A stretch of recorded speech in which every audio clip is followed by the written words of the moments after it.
Thanks, Fiona. Thank you very much. Good morning, everybody. After that brief welcome, you're probably wondering, what does alumni services mean? Well, basically, in case any of you were wondering, alumni means if us here in DCU were lucky enough that in 2 years' time after you do your Leaving Cert, that you decide to study with us, that when you complete your studies, you would become part of our alumni community. And I'm very privileged in DCU to say that we have over 80,000 graduates dotted all around the world. So we very much say that when you come to DCU, you don't just come with us for a degree or to study for a couple of years. You come and start what we say is a lifelong relationship. And I'm thrilled to say that spans right across the world. And I'm particularly pleased today and honoured to be able to follow up from Fiona and Johnny, two DCU graduates themselves, who once upon a time sat in your shoes here in the Helix, wondering what is it like to study in the university. And when you think of the messages that they have given this morning, really, really, really honest experiences that they've shared with you. And that's where I'm going to follow up now for the next 3 or 4 minutes and talk to you about when you have those experiences or you develop those skills, what do you do with them? Where do you put them? Where should you collect them? How will you remember them? Well, if you think, what is a CV? And I also always think, probably this summer, many people here in this room will be looking for summer jobs, maybe in local shops, extra visions, and all the rest. And if you are looking, and somebody asks you, yeah, sure, I'll give you a job. Have you got a CV? So you write down all your stuff on your CV, and then that's what you look like.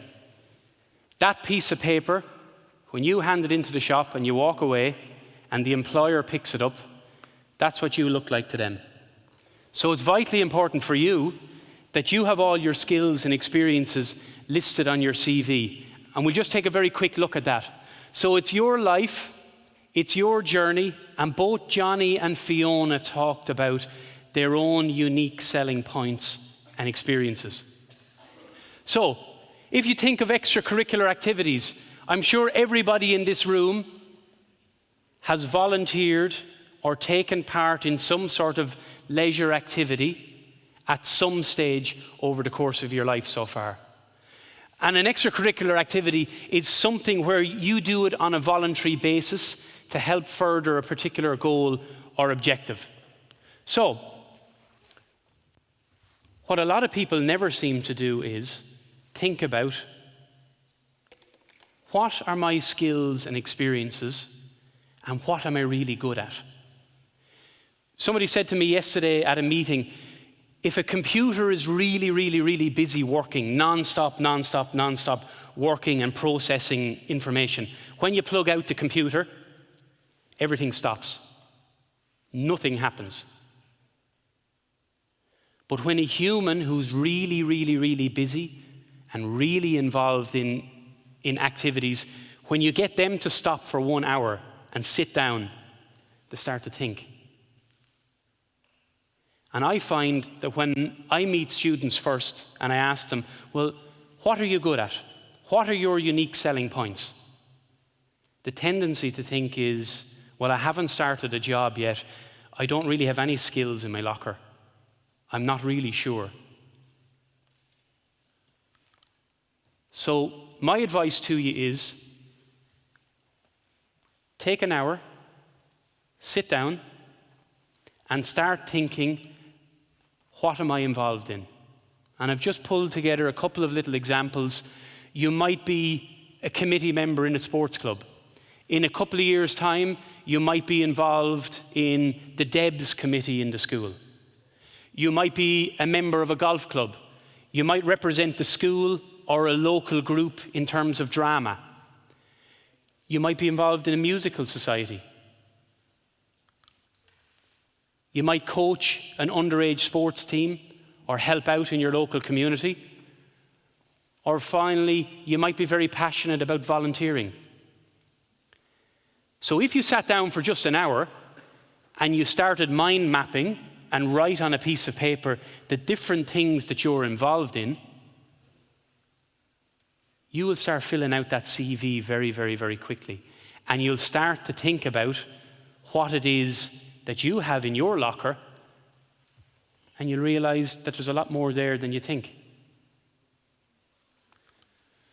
So what does transferable mean?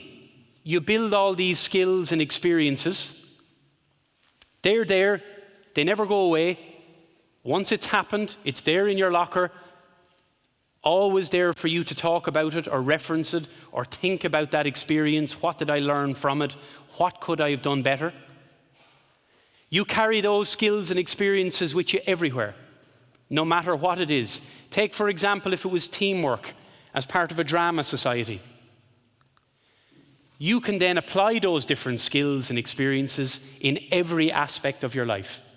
It could be when you're looking for your job. I developed excellent teamwork skills as part of the local drama society, doing A, B, and C, and that's of benefit to you in your shop for this summer job, because I would be a very good team player and understand the importance of doing my own role properly. It translates into family, friends, into health, everything that you can think of.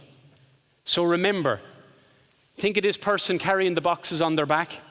They're your skills and experiences, and no matter what you do in life, you can apply them to your work, to your family life, how you treat people in a relationship, how you apply yourself as an athlete or a volunteer in your local community, and also how you apply yourself at school. Johnny gave a fantastic insight to when he was back doing the Leaving Cert.